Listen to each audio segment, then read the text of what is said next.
Pamela Jenkins was 3 days away from losing everything when she gave her last prepared meal to a trembling homeless woman everyone else ignored. Neighbors called her foolish, suppliers cut her off, and still she opened her door to strangers who had nothing to offer but empty stomachs.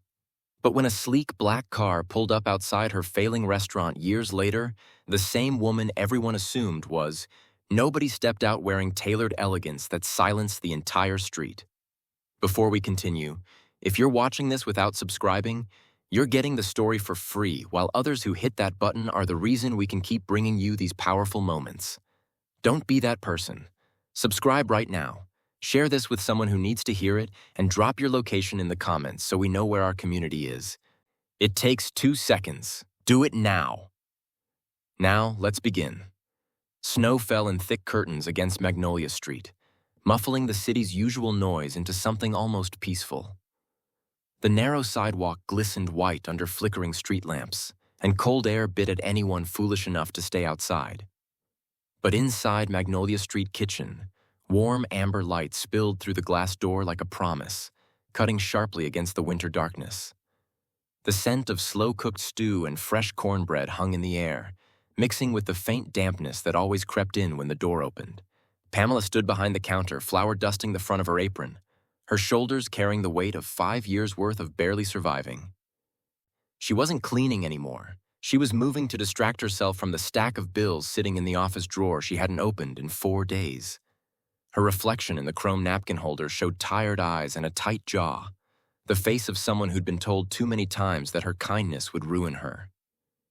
People said she was too generous for her own good, and maybe they were right. Every week, someone hungry wandered in. An elderly man with trembling hands, a young mother with children clinging to her coat, people whose shoes had holes, whose eyes held the kind of exhaustion that came from sleeping on benches and sidewalks. Pamela never turned them away. She'd slide a plate across the table, no questions asked, no judgment in her voice. It wasn't charity to her. It was what her grandmother had taught her. If someone is hungry and you have food, you are already rich. That evening, as snow thickened and the last few customers trickled out, Pamela noticed movement outside the window. An elderly woman stood just beyond the glass, bent slightly at the shoulders, her gray hair escaping from beneath a worn knit cap. Her coat was too thin for the weather, her breath coming out in visible clouds.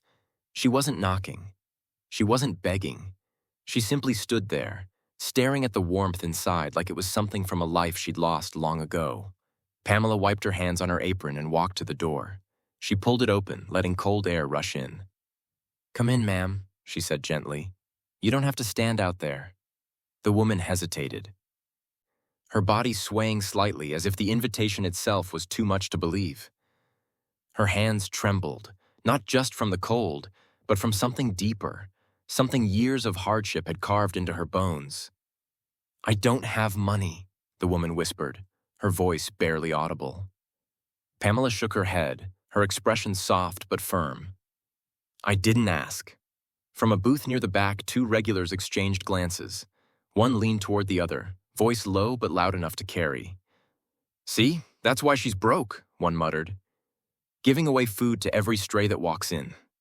The other snorted. "She'll lose this place before spring. Mark my words." Pamela's jaw tightened. She saw their reflections in the window glass but didn't turn around. What was the point? Let them think she was foolish. She'd heard it all before. Instead, she focused on the woman in front of her. Shirley, she'd later learn, and guided her to a seat near the window.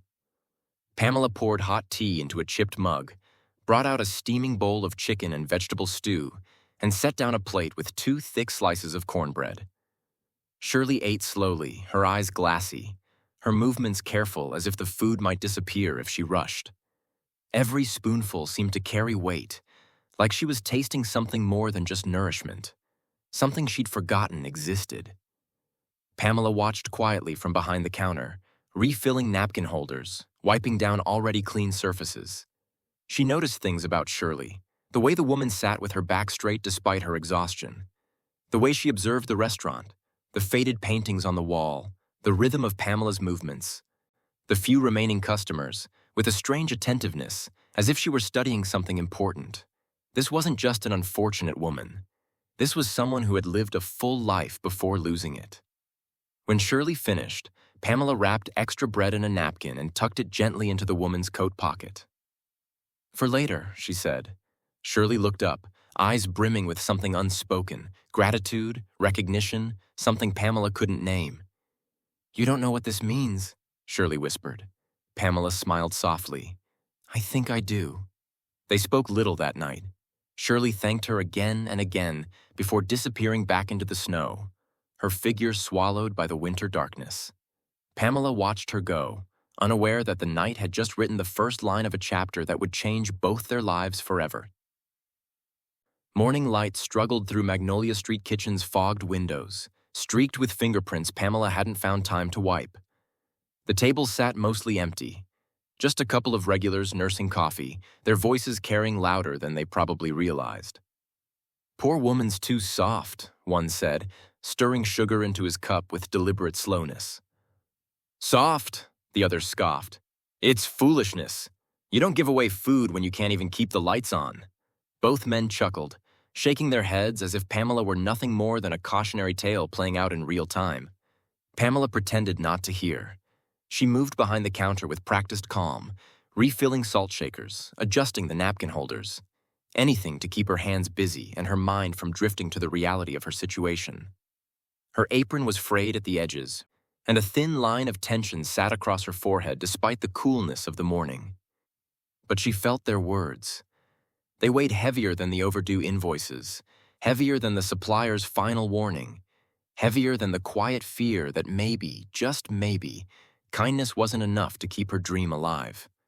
Pamela had owned Magnolia Street Kitchen for 5 years, though some days it felt more like the restaurant owned her. She'd opened it with money saved from 2 jobs, one as a line cook at a hotel downtown, the other cleaning offices at night. The dream had been simple: create a place where people felt seen, where food wasn't just sustenance but connection, where the neighborhood could gather without pretense or judgment. Her grandmother had planted that dream long before Pamela knew what to call it. Gran had raised her in a house that always smelled like something cooking: collard greens simmering on the stove, cornbread cooling on the counter, Sunday chicken roasting in the oven. But it wasn't the food itself that mattered most. It was who ate it. "If someone is hungry and you have food, you are already rich," Gran used to say, her voice steady as gospel. She'd lived through harder times than Pamela could imagine: segregation, poverty, loss, and still managed to feed neighbors who showed up at her door with nothing but need. Gran never turned anyone away. Neither would Pamela. But kindness, she was learning, had a price. The restaurant's monthly expenses ran close to $4,000. Rent, utilities, food costs, the single waitress she could barely afford to keep on payroll. Some months, revenue came close. Most months, it didn't. Pamela had gotten used to juggling bills like a street performer, deciding which one could wait another week, which creditor would be most patient. Lately, no one was patient. The gas company had sent 2 warnings already. The landlord, a man who owned half the block and cared about none of it, had made it clear the next missed rent payment would be her last. And her primary food supplier, a distributor she'd worked with since opening day, had started demanding payment up front. "Can't keep extending credit to someone who gives away half their inventory," the man had said over the phone last week, his tone flat and unapologetic. Pamela hadn't argued. What could she say? He wasn't wrong. Business had been slow for months. The neighborhood was changing, new coffee shops opening a few blocks over, younger crowds gravitating toward places with exposed brick and craft cocktails. Magnolia Street Kitchen, with its mismatched chairs and handwritten menu board, felt like a relic. Still, some people stayed loyal. Mrs. Patterson came in every Thursday for the meatloaf special, always leaving a $5 tip even when Pamela told her it was too much. Old Mr. Carmichael claimed her grits were the only ones in the city that tasted like home.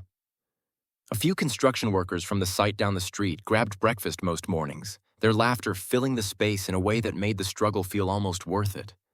But for every loyal customer, there were 2 who whispered, "She's too soft.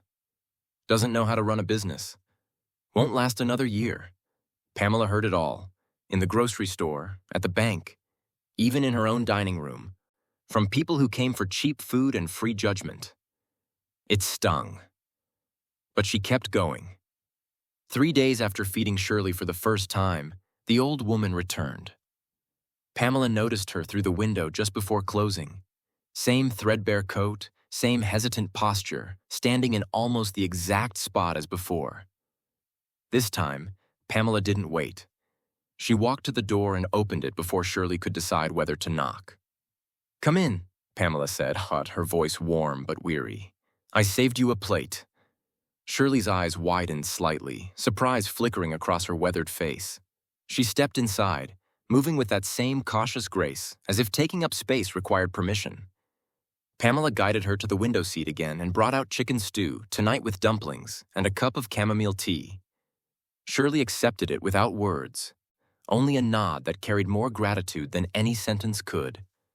As Shirley ate, Pamela busied herself closing down the kitchen. She wiped counters, stacked chairs, counted the register. $43 in cash sales for the entire evening. Barely enough to cover tomorrow's produce order, let alone the electric bill sitting unopened in the office. She glanced at Shirley, who ate slowly, deliberately, as if savoring not just the food, but the warmth, the quiet, the simple act of being treated like a person. Pamela felt something tighten in her chest. Not regret, but doubt. What if they were right? What if kindness was bankrupting her? What if helping strangers meant losing everything Gran had taught her to build? She pushed the thought away. "You can come back tomorrow if you need to," Pamela said softly, not looking directly at Shirley but keeping her voice steady. "I'll make sure there's something for you." Shirley looked up, her expression unreadable. Part gratitude, part sorrow, part something else Pamela couldn't name. "Why?" Shirley asked, her voice barely above a whisper. Pamela paused, towel still in hand. "Because you're hungry," she said simply. "And I have food." Shirley's eyes glistened. She nodded once, slowly, and returned to her meal. After Shirley left, Pamela locked the door and leaned against it, exhaustion settling into her bones. The restaurant felt too quiet, too empty, too fragile. She walked to the office, a cramped space barely large enough for a desk and filing cabinet, and sat down. The stack of bills waited like a sentencing. She'd been avoiding them for days, but avoidance didn't make them disappear. One by one, she opened the envelopes. Electric company, final notice. Water utility, payment required within 7 days. Landlord, certified letter. Her hand stilled on the last one. She recognized the law firm's logo in the corner, the same one the landlord used for evictions. She tore it open, her heart hammering against her ribs. Notice of lease violation and intent to terminate. The words blurred together, but the meaning was clear. 30 days to catch up on rent or vacate the property. No exceptions, no extensions. Pamela sat back in the chair, the letter trembling in her hands. 30 days. She'd poured everything into this place. Her savings, her sweat, her grandmother's legacy. And now it was slipping through her fingers like sand.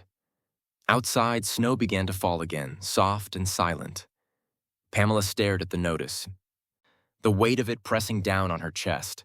30 days to save everything, or lose it all.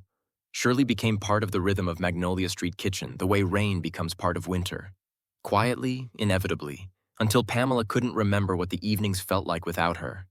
She came every night around 7, always through the same door, always with the same hesitant knock that sounded more like an apology than an announcement.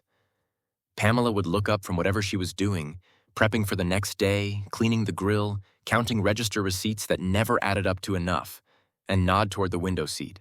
Shirley never asked for anything. That was the first thing Pamela noticed. Most people who came in hungry had a way of asking without words, lingering near the counter, glancing at the menu board, clearing their throats until someone acknowledged them. But Shirley simply sat, hands folded in her lap, waiting with a patience that felt almost dignified. Pamela would bring her food, whatever was left from the evening service, sometimes a fresh plate she'd made specifically for her, and Shirley would accept it with a quiet thank you that carried more weight than gratitude alone. The second thing Pamela noticed was the way Shirley spoke. "This stew is exquisite," Shirley said one evening, her voice soft but articulate. "The seasoning is remarkably balanced." Exquisite, balanced, not words Pamela heard often in a neighborhood diner. Another night, as Pamela wiped down nearby tables, Shirley observed, "You manage your workspace with impressive efficiency. Every movement has purpose." Pamela paused, caught off guard. "Just trying to keep up," she said with a small smile. Shirley's eyes, pale gray and unexpectedly sharp, studied her. Efficiency and desperation often look the same from the outside, but I can tell the difference. The comment hung in the air, neither criticism nor comfort, just observation delivered with unsettling clarity. Pamela noticed other things, too. The way Shirley sat, back straight despite obvious exhaustion, shoulders squared even when her coat hung heavy with rain or snow. The way she observed other customers, tracking conversations and interactions with the focus of someone trained to read people. The way she sometimes corrected her own grammar mid-sentence, as if old habits died hard, even when everything else had fallen away. One evening, a young couple at the next table argued loudly about money. The man's voice grew harsh, dismissive.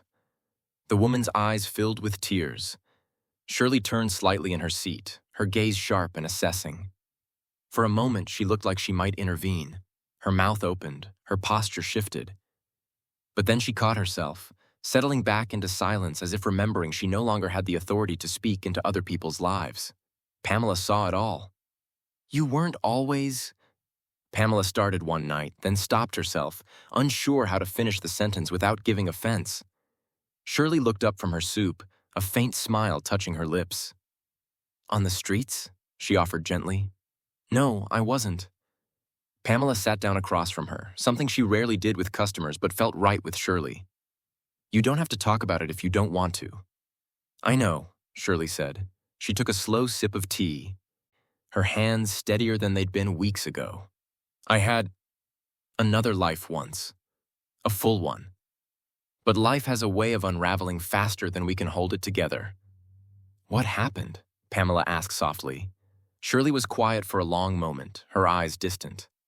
"Loss, poor decisions, pride that prevented me from asking for help when I still could have been helped." She met Pamela's gaze. "By the time I realized I was drowning, I'd already forgotten how to swim." Pamela felt something twist in her chest. Recognition, maybe. The fear that she understood that feeling more than she wanted to admit. "Do you ever regret it?" Pamela asked. "Not asking for help?" Shirley considered the question carefully. "Every day. But regret and shame are different things. I regret my silence. I don't regret my dignity." "Dignity," Pamela repeated, testing the word. "People around here seem to think dignity and survival can't coexist." Shirley's expression hardened slightly, a flash of the person she used to be breaking through. "People who've never had to choose between the two have no business judging those who do." They sat in comfortable silence after that, two women on different sides of struggle but somehow occupying the same space. Over the following weeks, their conversations deepened. Shirley never asked about Pamela's troubles directly, but she observed everything. The overdue notices Pamela tried to hide, the thinning crowd, the tension in Pamela's shoulders that grew tighter each day. "You carry weight well," Shirley said one night, "but even the strongest foundations crack under enough pressure." Pamela looked up from scrubbing a stubborn stain on the counter. "I don't have a choice. This place is all I have." "That's not true," Shirley said quietly. "You have principle. You have your grandmother's legacy. You have the ability to make people feel human when the world treats them as invisible." She paused. "Those things matter more than square footage and overhead costs." "Tell that to my landlord," Pamela said, her voice edged with exhaustion. Shirley's expression softened with something like sorrow. "I wish I could tell you it gets easier. But the truth is, choosing kindness in a world that punishes it requires more courage than most people possess." "Maybe I don't have that courage," Pamela admitted, the words escaping before she could stop them. "You fed me when you had nothing to gain," Shirley said simply. You're still feeding me now, even though I see the fear in your eyes every time you open that office door. That's not lack of courage. That's faith. Pamela felt tears prick her eyes but blinked them back. She wasn't sure what she had faith in anymore. Certainly not profit margins or neighborhood loyalty. Maybe just the hope that doing right meant something, even when it cost everything. The bell above the door chimed, breaking the moment. Pamela stood, wiping her hands on her apron, ready to greet whoever had walked in. But it wasn't a customer. It was Marcus from Greenfield Foods, her main supplier, the one who'd been increasingly terse on phone calls. He stood in the doorway, snow dusting his shoulders, his expression grim. "Pamela," he said, not bothering with pleasantries. "We need to talk." Pamela's stomach dropped. "Marcus, if this is about payment..." "It's not just about payment anymore." He pulled a folded invoice from his jacket. "Word's gotten around about what you're doing here, feeding people who can't pay." "That's my business," Pamela said quietly, trying to keep her voice steady.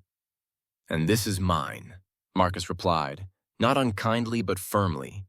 "I can't keep supplying a restaurant that's giving away inventory. My boss won't allow it. I'm sorry, Pamela, really. But after this week, we're done." He set the invoice on the counter and left without another word.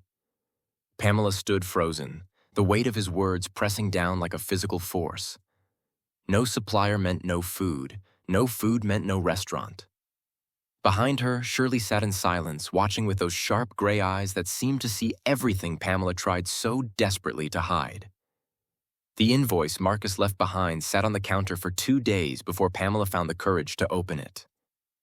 Final delivery, $847.32. Due immediately. No credit extended beyond current inventory. She had maybe $300 in the account. The rest would have to come from somewhere that didn't exist. Pamela stood in the kitchen at 5 in the morning, staring at shelves that were already running thin. 2 days' worth of vegetables. Maybe 3 if she stretched portions. A single case of chicken. Dried goods that would last longer but couldn't carry a menu alone. She did the math in her head, then on paper, then again hoping the numbers would somehow change. They didn't. If she stopped feeding Shirley, stopped feeding anyone who couldn't pay, she might have enough to keep the doors open another month. Maybe 2 if she got lucky. If she kept going as she was, the restaurant would be gone within weeks. The choice should have been simple. It wasn't. That evening, the dining room filled with a tension Pamela couldn't name but could feel pressing against her skin. The usual customers came and went. Mrs. Patterson with her Thursday meatloaf, Mr. Carmichael ordering grits and eggs, but their glances lingered longer than usual, their conversations dropping to whispers when Pamela passed. She knew what they were saying. The neighborhood had a way of turning information into currency, trading gossip like stock prices. She's going under, gave away too much, tried to save the world and lost her own place doing it. Around 6:30, a man Pamela vaguely recognized, someone who came in occasionally, always complained about something, always left minimal tip, sat at the counter nursing coffee that had long gone cold. When Shirley arrived at 7, right on schedule, his expression soured. Pamela greeted Shirley with a tired smile and gestured toward the window seat. She'd saved a small plate of roasted chicken and vegetables, less than usual, but all she could spare without shorting paying customers. As she set the plate down, the man at the counter spoke up, his voice loud enough to carry. "Must be nice," he said, not bothering to look at Pamela directly. "Getting free food while the rest of us pay." Shirley's hand froze halfway to her fork. Pamela felt heat rise in her chest. "Excuse me?" Pamela said, turning to face him. The man shrugged, feigning innocence. "Just saying, some of us work for our meals, others just show up and get handouts." "That's enough," Pamela said quietly, her voice steady but edged with warning. "Is it?" The man leaned forward, emboldened now. "Because from where I'm sitting, you're running a charity, not a restaurant, and charities don't stay open long in this neighborhood." Other customers looked up, some uncomfortable, others nodding slightly, as if they'd been thinking the same thing but hadn't had the courage to say it. Pamela's hands trembled. She wanted to defend herself, to explain that feeding people wasn't what was killing her business. It was the rent, the utilities, the suppliers who demanded payment up front. But the words caught in her throat. I serve who I choose to serve, Pamela said finally. If you have a problem with that, you're welcome to eat elsewhere. The man laughed, short, bitter. Won't have to wait long. You'll be closed by spring anyway. He tossed a few dollars on the counter and walked out, the bell above the door chiming with finality. The silence that followed felt suffocating. Pamela stood frozen for a moment, aware of every eye in the room. Some looked away, others studied their plates. Mrs. Patterson offered a small, sympathetic smile that somehow made everything worse. Pamela turned back to Shirley, expecting to see hurt or embarrassment. Instead, she saw something else. Resolve, maybe. Or recognition. The look of someone who'd endured worse and survived. You don't have to, Shirley started softly. Yes, I do, Pamela interrupted, her voice firmer than she felt. She sat down across from Shirley, lowering her voice. Don't let people like that make you feel small. You're not a burden. You're a person. Shirley's eyes glistened. But he's not wrong, is he? I am part of why you're struggling. No, Pamela said, shaking her head. The system is why I'm struggling. Rent that's too high. Suppliers who won't work with small businesses. Customers who want cheap food but don't want to see the cost of making it. She reached across the table, her hand hovering near Shirley's but not quite touching.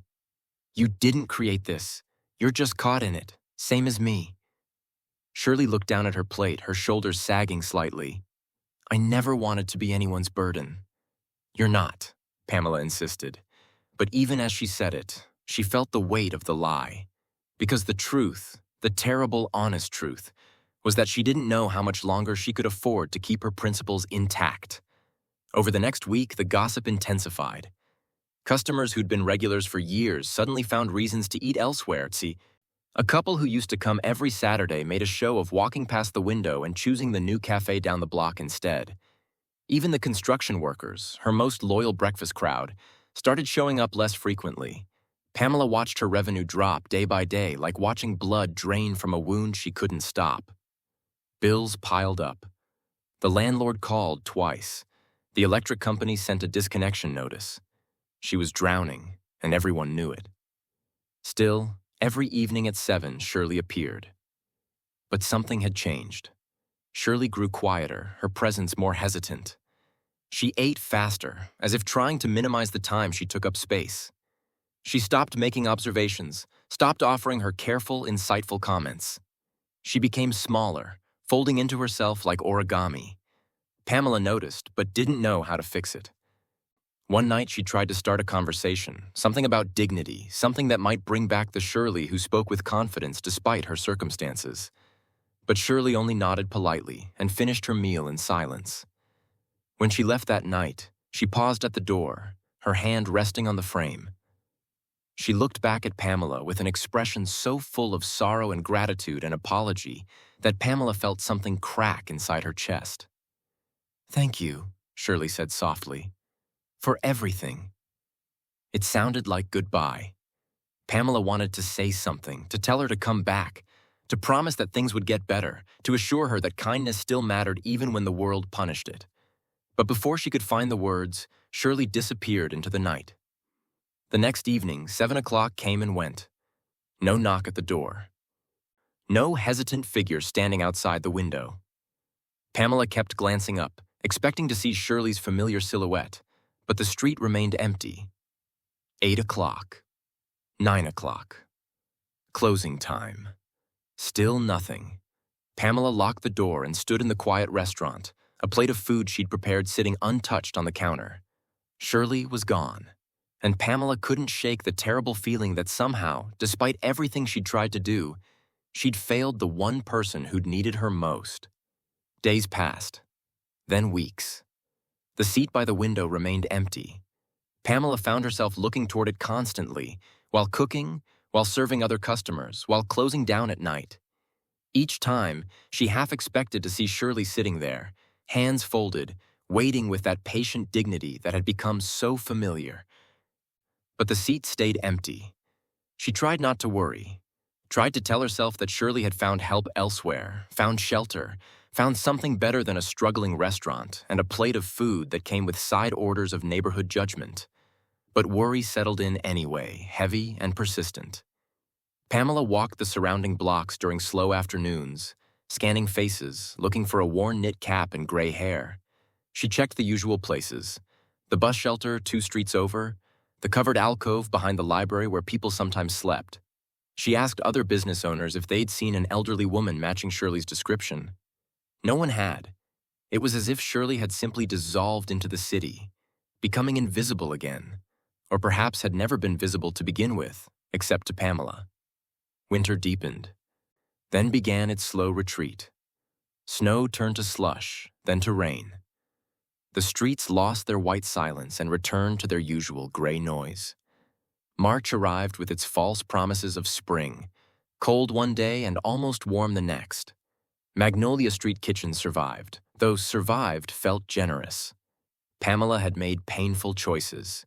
She'd negotiated with the landlord, 3 months to catch up on back rent or face eviction, no exceptions.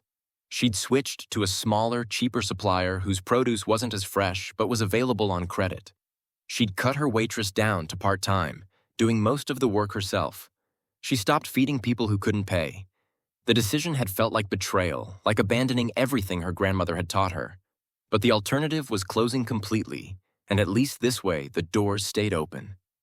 Some nights she stood in the empty restaurant after closing and wondered if staying open mattered anymore. The seat by the window haunted her. She thought about Shirley often, her careful observations, her refined speech, the intelligence that poverty hadn't erased. The way she'd looked at Pamela with understanding, as if she could see straight through to the fear and doubt Pamela tried so hard to hide. Pamela wondered if kindness truly mattered when it couldn't save anyone. Not Shirley, not herself, not the restaurant that was supposed to mean something beyond profit margins. Her grandmother's voice echoed in her memory. If someone is hungry and you have food, you are already rich. But Gran hadn't mentioned what happened when you ran out of food, when helping others meant losing everything you'd built. When kindness became the thing people blamed for your failure. There were moments Pamela came close to closing. One night in late March, she sat in the office with the books spread before her, trying to make numbers align that never would. The restaurant was underwater, not drowning quickly, but sinking slowly, inevitably. She could sell the equipment, break the lease, walk away, find another line cook job, start over somewhere else, somewhere without the weight of expectations and legacy and impossible choices. Her hand hovered over the phone, ready to call the landlord and surrender. But something stopped her. Maybe it was pride, maybe it was stubbornness. Maybe it was the memory of Shirley sitting by the window, eating slowly, savoring not just the food, but the simple act of being treated with dignity. Maybe it was the belief, fragile as snowfall, stubborn as faith, that some things mattered even when they cost everything. Pamela pulled her hand back from the phone. The restaurant would stay open, another day, another week, however long she could manage. Shirley became a memory rather than a presence. A story Pamela told herself on hard nights when the register came up short and the bills piled higher. A reminder that she'd done something right, even if she'd never know whether it had been enough. Winter turned to spring. Spring to summer. Summer to fall. The seasons cycled through their patterns, indifferent to struggle, indifferent to loss. And life, as it always does, moved forward. 5 years passed. Magnolia Street Kitchen still stood on its narrow corner, its signs still buzzing, its windows still spilling warm light onto the sidewalk. The neighborhood had changed around it, new businesses, new faces, new rhythms, but the restaurant endured. Pamela was older now, her movements slower but more certain. The restaurant had never become profitable, never expanded, never achieved anything that would be called success by conventional measures. But it had survived. And on a crisp autumn afternoon, as golden light slanted through the windows and the lunch rush wound down to its usual quiet, a black car pulled up outside. Pamela noticed because it didn't belong there, too sleek, too polished, too expensive for a street where most people walked or took the bus. The engine cut off, the door opened, and everything Pamela thought she knew about kindness, loss, and the weight of 5 long years was about to change. The car sat idling for a moment, its dark exterior gleaming despite the overcast sky. Pamela watched it through the window while wiping down a table, her movements slowing as curiosity mixed with unease. Cars like that didn't stop on Magnolia Street, not unless they were lost. The lunch crowd had thinned to just a handful of people. Mr. Carmichael at his usual spot, a young couple sharing a plate of cornbread, two women from the church down the block lingering over sweet tea. The restaurant had settled into its afternoon lull, that quiet space between rushes where Pamela usually caught her breath. But now her breath caught for a different reason. 5 years had changed Magnolia Street Kitchen in small, incremental ways. The booths had been reupholstered, not with anything fancy, just durable vinyl that could withstand another decade. The menu board had been replaced after the old one finally gave up. Pamela had added a small bookshelf near the entrance where customers could borrow paperbacks, a detail that cost nothing but somehow made the place feel more like home. 5 years had changed Pamela too. Her hair, once pulled back in a simple ponytail, now showed streaks of silver she no longer bothered to hide. The lines around her eyes had deepened, not from stress alone, but from smiling, from surviving, from learning that endurance was its own kind of victory. She moved with a quiet confidence now, the frantic energy of those early desperate years replaced by something steadier. She'd never become rich. The restaurant still operated on margins so thin they barely existed. But she'd earned something more valuable than profit: respect. People knew Magnolia Street Kitchen wasn't just a place to eat. It was a place where you were seen, where your dignity mattered more than your wallet. Pamela had learned to balance kindness with survival. She still helped when she could, but more carefully now, more sustainably. A free meal here, a discounted plate there, never enough to sink her, but enough to stay true to what her grandmother had taught her. The neighborhood had come to understand that Pamela Jenkins wasn't foolish. She was principled. And in a world that often confused the two, that distinction mattered. But now, staring at the black car parked outside, Pamela felt something she hadn't felt in years: genuine unease. The engine cut off, sudden and final. The driver's side door opened first. A young man in a dark suit stepped out, scanning the street with professional efficiency before walking around to the passenger side. He opened the rear door and stood at attention, waiting. Pamela's hands stilled on the table she'd been wiping. Around her, the few customers had noticed too, their conversations dropping to murmurs as they craned their necks to see. "Someone important," Mr. Carmichael muttered, his voice carrying in the quiet. Pamela's heart began to pound, though she couldn't say why. People in expensive cars didn't come to her restaurant. They went to places with valet parking and wine lists, and reservations required weeks in advance. A figure emerged from the car, slowly, carefully, accepting the driver's offered hand for support. An elderly woman. Even from a distance, Pamela could see the difference between this woman and the usual foot traffic on Magnolia Street. Her coat was tailored, wool that looked soft and expensive. Her hair, silver white, was styled with the kind of care that came from salon appointments, not bathroom mirrors. She stood with her back straight, her posture commanding despite her age. The woman paused on the sidewalk, looking up at the restaurant's buzzing sign. Her expression was unreadable, something between nostalgia and determination, like someone returning to a place that held both pain and promise. Then she began walking toward the door. Pamela's breath caught completely now.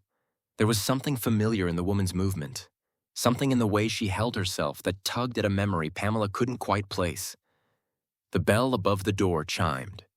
The woman stepped inside, and the afternoon light framed her like a portrait, elegant, composed, utterly out of place in the modest restaurant. Their eyes met, and in that moment, Pamela's world tilted. She knew those eyes. Pale gray, intelligent, carrying years of experience and sorrow and something that looked impossibly like hope. The woman's lips curved into a gentle, careful smile. "Hello, Pamela," she said, her voice refined and steady, each word chosen with the precision Pamela remembered from cold winter nights 5 years ago. "My name is Shirley." The towel slipped from Pamela's fingers and fell to the floor. Time seemed to stop. the restaurant fading into background noise as Pamela stared at the impossibility standing before her. Shirley, not the broken, trembling woman who'd stood outside in the snow, but Shirley as she must have been before, poised, powerful, whole. "I believe," Shirley said softly, her eyes never leaving Pamela's, "we have much to discuss." They sat at the same table by the window. Pamela had moved on autopilot, her mind still struggling to reconcile the woman before her with the memory she'd carried for 5 years. Shirley settled into the seat with practiced grace, and Pamela sat across from her, hands trembling slightly as she folded them on the table. The restaurant had gone quiet. Even Mr. Carmichael had stopped eating, watching with unabashed curiosity. "I wasn't sure you'd remember me," Shirley said gently. Pamela's voice came out rough, strained. "I looked for you, after you stopped coming. I thought—" She couldn't finish the sentence. "I know." Shirley's expression softened with something like regret. "I'm sorry I disappeared without explanation. I needed time to find myself again, to remember who I was before I lost everything." "Who were you?" Pamela asked, the question emerging before she could stop it. Shirley took a slow breath, her gaze drifting to the window where snow had once fallen. "I was a woman who built an empire from nothing. Real estate investments, commercial properties, portfolios that most people only dream about. By 40, I was worth $12 million. Pamela's breath caught. "I had a brownstone in the city, a summer home upstate, more money than I could spend in 3 lifetimes. Shirley's voice remained steady, factual, as if reciting someone else's biography. "But wealth doesn't insulate you from loss. My husband died suddenly. Heart attack at 52. My daughter, we had a falling out. Words said in anger that became permanent silence." She paused, her fingers tracing invisible patterns on the table. "Depression came slowly, then all at once. I stopped managing my investments, stopped answering calls. A business partner I'd trusted embezzled funds, and by the time I noticed, the legal fees to recover anything would have cost more than what was left. I made poor decisions, trying to recoup losses, trusting the wrong people. Assets evaporated, properties foreclosed." Pamela listened, barely breathing. "But the worst part wasn't losing the money," Shirley continued, her voice dropping lower. "It was losing myself. I became someone I didn't recognize. And pride, that terrible, suffocating pride, kept me from asking for help. I told myself I'd built everything once. I could do it again. But depression doesn't care about your resume. It doesn't care how capable you used to be." "How did you—" Pamela started, then stopped, unsure what she was even asking. "End up on the streets?" Shirley finished gently. "Gradually, then suddenly, I ran out of options and out of fight. For 2 years, I disappeared into a life I never imagined living, and I convinced myself I deserved it, that this was my penance for failing, for being weak, for not being the invincible woman I'd believed myself to be." She met Pamela's eyes, and the pain there was so raw it made Pamela's chest ache. "Then I met you," Shirley said softly. "And you did something no one else had done in 2 years. You saw me as a person, not a problem, not a cautionary tale, not a burden, just someone who was hungry and cold and needed kindness." Pamela felt tears building but forced them back. "You didn't need to come back to tell me this." "Yes, I did." Shirley's voice carried quiet intensity. "Because after I left your restaurant that last night, I realized something. I'd been so focused on what I'd lost that I'd forgotten I was still human, still worthy of dignity, still capable of rebuilding." "What did you do?" Pamela whispered. "I went to a shelter, got help, real help, therapy, medication, job placement assistance. It took 3 years to get stable employment. Another year to save enough to start investing again, carefully this time. Small properties, manageable risks. I rebuilt slowly, methodically, the way I should have from the beginning." Shirley reached across the table, her hand hovering near Pamela's. "I didn't come back to show you I succeeded," she said, her voice thick with emotion. "I came back because you gave me something more valuable than money. You reminded me I was still worth something when I had nothing. You fed me when you couldn't afford to feed yourself. You treated me with dignity when the world had stripped mine away. Pamela's tears fell now, unstoppable. That night I left, Shirley continued. I saw what my presence was costing you. I heard the whispers, saw the empty tables, watched you choose between your principles and your survival. I couldn't be the reason you lost everything your grandmother taught you to build. You weren't, Pamela started. I was part of it, Shirley interrupted gently but firmly, and I couldn't live with that, so I left to find my own way. And I did. She reached into her handbag, elegant leather, expensive but understated, and pulled out a cream-colored envelope.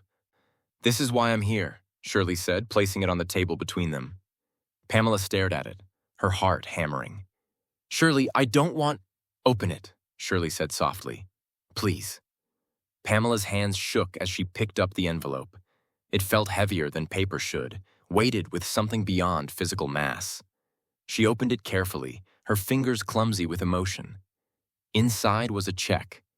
Her eyes moved across the numbers once, then again, certain she'd misread. $50,000. The restaurant went silent. Even the hum of the refrigerator seemed to fade. Pamela stared at the check, her vision blurring as tears spilled freely now. Shirley, I can't. Her voice broke. You can, Shirley said firmly. And you will. Pamela shook her head, pushing the envelope back across the table with trembling fingers. This is too much. I didn't feed you for this. I didn't do it for money or repayment or— I know, Shirley interrupted, her voice gentle but unyielding. That's precisely why you deserve it. No. Pamela's voice came out stronger now, edged with panic. I can't take this. It wouldn't be right. You don't owe me anything. Shirley leaned forward, her gray eyes holding Pamela's with an intensity that made it impossible to look away. This isn't about debt. This isn't charity. This is gratitude. It's the same thing. It's not. Shirley's tone sharpened. Charity is giving to someone because you pity their circumstances. Gratitude is giving because someone changed your life and you want to honor that. Don't diminish what you gave me by refusing to accept what I'm offering in return. Pamela opened her mouth to argue, but Shirley continued. Do you know what your kindness was worth to me? Shirley asked. Not the food, though that mattered. Not the warmth, though I needed it. What you gave me was the reminder that I was still human when I'd forgotten how to be. You saw worth in me when I had nothing left to offer. That gift doesn't have a price, Pamela.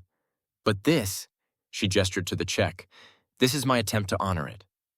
I don't need— Yes, you do. Shirley's voice softened. I've watched this neighborhood. I know the restaurant still struggles. I know you're still choosing between bills and principles every single month.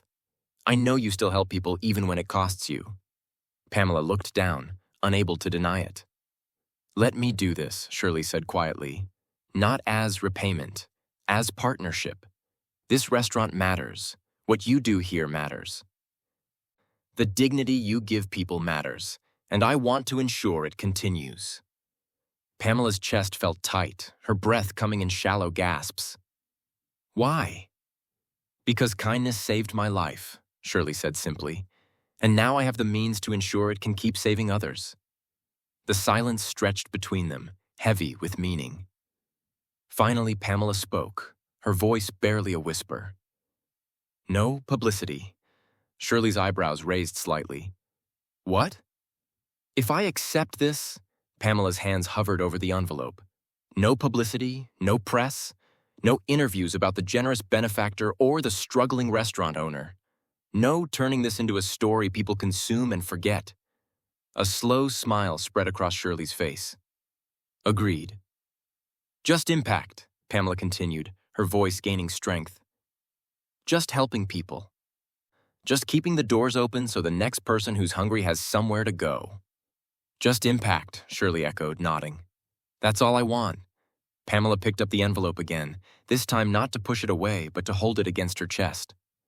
Tears streamed down her face, not from sadness or desperation, but from something she couldn't name. Relief mixed with disbelief, mixed with a gratitude so profound it hurt.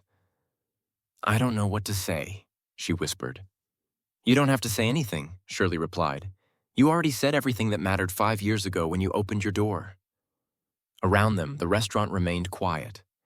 Mr. Carmichael wiped at his eyes with a napkin. The young couple held hands across their table. Even the churchwomen had stopped pretending not to listen. Pamela stood, her legs unsteady, and Shirley rose to meet her. They embraced, not as benefactor and recipient, not as wealthy and poor, but as two women who had saved each other in different ways, at different times, with the same currency: dignity. When they finally pulled apart, Shirley smiled. "The check will clear your debts, all of them. The remainder should give you enough cushion to operate without fear for at least 2 years, maybe 3 if you're careful." Pamela nodded, unable to form words. "Use it wisely," Shirley said. "Use it the way your grandmother would have wanted. Feed people. Keep this place alive. Be the light this neighborhood needs." "I will," Pamela managed. "I promise." Shirley gathered her handbag and moved toward the door, her driver appearing as if summoned. She paused at the threshold, looking back at Pamela one last time. "Thank you," she said softly, "for everything." Then she was gone, the black car pulling away from the curb and disappearing into traffic. Pamela stood in the middle of her restaurant, the envelope still clutched in her hands, and realized with absolute certainty that her life would never be the same. The check cleared 3 days later. Pamela sat in her small office, staring at the bank statement on her computer screen, watching the numbers that had haunted her for years transform into something she'd almost forgotten existed: security.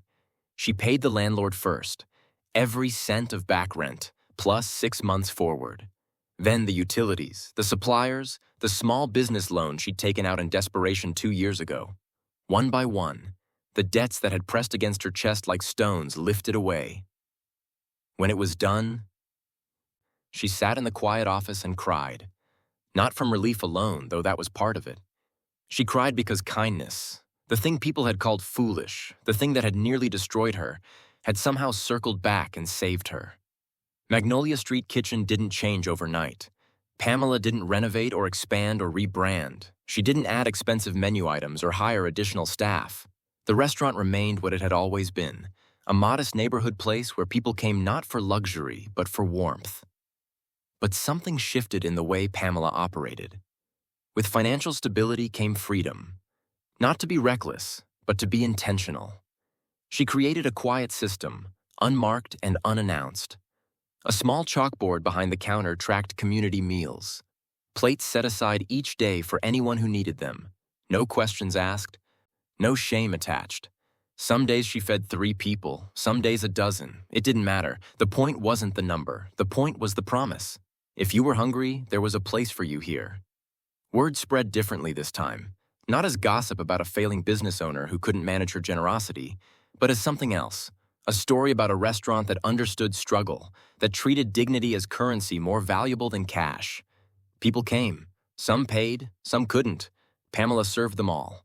Shirley kept her word about no publicity, no press releases, no interviews, no headlines about the homeless woman turned benefactor. But she didn't disappear either. Every few months, she'd return. Not in the black car this time, but on foot, dressed simply, moving through the neighborhood like someone who belonged there. She'd sit at the window table, order whatever Pamela recommended, and they'd talk. Sometimes about business, sometimes about life, sometimes about nothing at all. Shirley quietly funded other initiatives too. Pamela learned this only by accident. A scholarship program at the community college. Winter coats distributed through the local shelter. A food pantry that operated out of the church basement. Small acts, strategic investments, all designed to lift rather than spotlight. "Kindness doesn't need an audience," Shirley said once, when Pamela asked why she worked so hard to stay anonymous. "It just needs to happen." Years passed. Magnolia Street Kitchen became something more than a restaurant. It became a symbol, proof that caring for people wasn't naive, that dignity mattered, that the way you treated someone in their lowest moment could ripple forward in ways impossible to measure. Pamela never got rich. The restaurant never became famous. But it became essential, woven into the fabric of the neighborhood like the old oak tree on the corner or the murals painted on the building across the street. People brought their children there, wanting them to see what compassion looked like in action. Business owners used Pamela's model as inspiration. The city council cited Magnolia Street Kitchen in discussions about community development. though Pamela always declined their offers to attend meetings or accept recognition. "I'm not doing anything special," she'd tell anyone who asked. "I'm just feeding people, the way my grandmother taught me." But everyone who ate there knew better.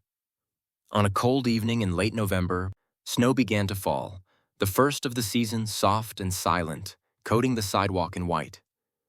Pamela stood inside Magnolia Street kitchen, the warm light spilling through the glass door just as it had all those years ago. She was older now, her silver hair pulled back, her movements slower but no less purposeful. The dinner rush had ended. A few regulars lingered over coffee.